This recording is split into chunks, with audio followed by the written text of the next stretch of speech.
কিশমিশের মধ্যে বেশ কিছু অ্যান্টিব্যাকটেরিয়াল উপাদান থাকে যেটা হজমে খুব ভালোভাবে সাহায্য করে। হজমটাকে ভালো রাখার জন্য আমাদের গাট হেলথটাও স্ট্রং হয়, আমাদের ইন্টেস্টাইনটাও অনেক ভালো থাকে। এই কিশমিশ হজমে সাহায্য করে। ছোট বাচ্চা থেকে বড় প্রত্যেকেই কিশমিশ খেতে পারে এবং তাদের হজম ক্ষমতাটাকে অনেক বেশি ভালোভাবে উন্নত করতে পারে। কিশমিশ বিভিন্ন রোগ নিরাময়ে কিশমিশ বিভিন্ন রকম স্বাস্থ্য উপকারিতা থাকার জন্য কিশমিশ আজকে শুধুমাত্র পুজো পার্বণ বা অনুষ্ঠান বাড়িতে নয়, কিশমিশ আমাদের রোজকার পাতে জায়গা করে নিয়েছে। আমি ডায়েটিশিয়ান সুতনুকা, সময় আপডেটসের পেজ থেকে আপনাদের সবাইকে অনেক অনেক শুভেচ্ছা ও অভিনন্দন।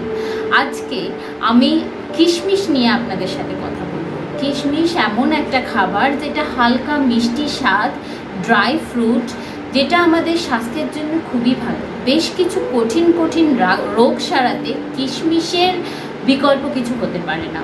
প্রথমেই যে রোগটা নিয়ে আলোচনা করব সেটা হলো রক্তচাপ। হাই ব্লাড প্রেশার কমাতে কিশমিশ খুবই ভালো। কিশমিশ মেনলি যেটা করে, আমাদের ব্লাডে কোলেস্টেরল লেভেলটাকে কমিয়ে দেয়, মানে খারাপ কোলেস্টেরল, লাইপোপ্রোটিন যেটা এলডিএল, খারাপ কোলেস্টেরলটা কমাতে কিশমিশ ভীষণ ভালোভাবে সাহায্য করে। আর যে কারণেই রক্তচাপটা কমে যায়।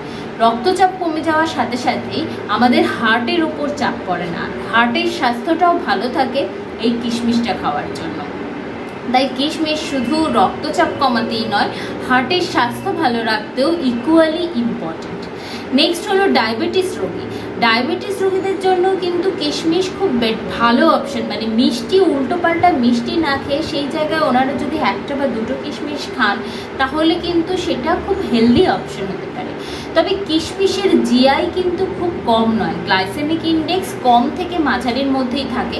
তাই অতিরিক্ত কিশমিশ খেলে অবশ্যই সুগার লেভেল বাড়বে, কিন্তু অতিরিক্ত খাবেন না।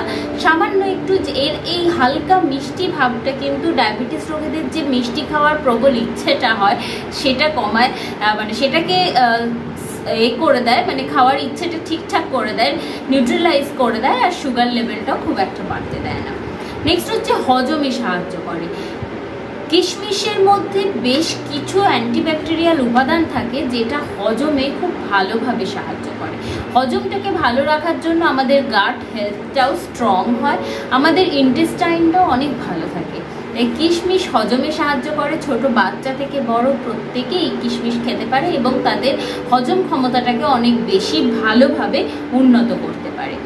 আর কিশমিশের মধ্যে প্রচুর আয়রন রয়েছে, কিন্তু এই আয়রনটা থাকার জন্যই অ্যানিমিয়া প্রতিরোধে কিশমিশ সাহায্য করে। তাই জন্য কিশোর কিশোরী যারা মানে 13-14 বছরের কিশোর কিশোরী বা 10-12 বছর থেকে কিশোর কিশোরী যাদের মেনস্ট্রুয়েশন স্টার্ট হবে সেরকম সময় থেকে ওরা যদি রোজ খাদ্য তালিকায় কিশমিশ রাখতে পারে তাহলে কিন্তু অ্যানিমিয়া হওয়ার চান্সেসটা অনেকটা কমে যাবে। অ্যান্ড লাস্ট মোস্ট ইম্পর্টেন্ট, রোগা মানুষ যারা ওজন বাড়াতে চান তাদের জন্য কিশমিশ খুব ভালো অপশন। ওজন বাড়াতে ভীষণ ভালোভাবে সাহায্য করে কিশমিশ। ওজনটাও বাড়ায়, কিন্তু সেটা ওই হেলদি ওয়েতে ওজন বাড়ানো, সেটা বিচ্ছিরি বাজেভাবে মোটা করে দেওয়া সেই ব্যাপারটা নয়। একটা কন্ট্রোল রেখে একটা হেলদি ওয়েতে ওজন বাড়াতে সাহায্য করে কিশমিশ। তাই কিশমিশ প্রতিদিনের খাদ্য তালিকায় রাখতে পারেন। কিশমিশ ভিজিয়েও খেতে পারেন, নর্মালভাবেও কিশমিশ খেতে পারেন, যে কোনোভাবে খেতে পারেন। পুষ্টি উপাদানের, পুষ্টি গুণের কোনো কম হয় না। প্রায় প্রতি 100 গ্রাম কিশমিশে 299 কিলো ক্যালোরি এনার্জি পাওয়া যায়। তাই এনার্জির মাত্রা প্রচুর। ছোট থেকে বড় প্রত্যেকে কিশমিশ খেয়ে প্রচুর এনার্জি পেতে পারেন। আবার যখন মিষ্টি খাওয়ার ইচ্ছে হয় বা ভাজা খাওয়ার ইচ্ছে হয়, একটু অন্যরকম কিছু খেতে ইচ্ছে হয় ডেইলি খাবারের বাইরে গিয়ে, তখনও কিন্তু আপনারা একটুখানি 3-4টে কিশমিশ খেতেই পারেন। রোজ খাবারের মাঝখানে কিশমিশ খেতে পারেন, হালকা খিদেতে কিশমিশ খেতে পারেন, সন্ধ্যেবেলা স্ন্যাক্সে কিশমিশ খেতে পারেন, বিভিন্নভাবে বিভিন্ন সময় কিশমিশ খেতে পারেন, কোনো অসুবিধা নেই। খালি পরিমাণটা কন্ট্রোল করে খাবেন, অতিরিক্ত খাবেন না। ভালো থাকবেন, সুস্থ থাকবেন। আর যদি ভালো লাগে আমাদের ভিডিওগুলো অবশ্যই লাইক, শেয়ার ও সাবস্ক্রাইব।